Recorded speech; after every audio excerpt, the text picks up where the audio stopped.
ഇത് ആലപ്പുഴ ജില്ലയിലെ അമ്പലപ്പുഴ ശ്രീകൃഷ്ണസ്വാമി ക്ഷേത്രം.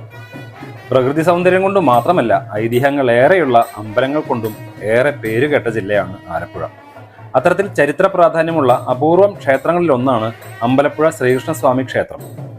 അമ്പലപ്പുഴ സ്ഥിതി ചെയ്യുന്ന ഈ ക്ഷേത്രത്തിൽ പാർത്ഥസാരഥി സങ്കല്പത്തിൽ വലതുകൈയിൽ ചമ്മട്ടിയും ഇടതുകൈയിൽ പാഞ്ചജന്യവുമായി നിൽക്കുന്ന പരബ്രഹ്മസ്വരൂപനായ ശ്രീകൃഷ്ണ ഭഗവാന്റെ പ്രതിഷ്ഠയാണ് ഉള്ളത്. അമ്പലപ്പുഴയെ ഏറെ വ്യത്യസ്തമാക്കുന്നതും ഈ വിഗ്രഹം തന്നെയാണ്.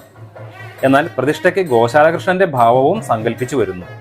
ലോകപ്രസിദ്ധമായ അമ്പലപ്പുഴ പാൽപ്പായസവും വേലകളയും നാടകശാല സദ്യയും ഈ ക്ഷേത്രത്തിന്റെ പ്രൗഢി കൂട്ടുന്നു. പഴയ നാട്ടുരാജ്യമായിരുന്ന ചെമ്പകശ്ശേരിയിലെ ഭരണാധികാരി പൂരാടം തിരുനാൾ ദേവനാരായണൻ ആണ് അമ്പലപ്പുഴയിൽ ഈ ക്ഷേത്രം നിർമ്മിച്ചത്. ക്ഷേത്രപ്രതിഷ്ഠയുമായി ബന്ധപ്പെടുത്തിയാണ് മൂലം നാളിൽ ചമ്പക്കുളം പമ്പാനദിയിൽ രാജപ്രമുഖൻ വള്ളംകളി 1545 മുതൽ അരങ്ങേറുന്നത്.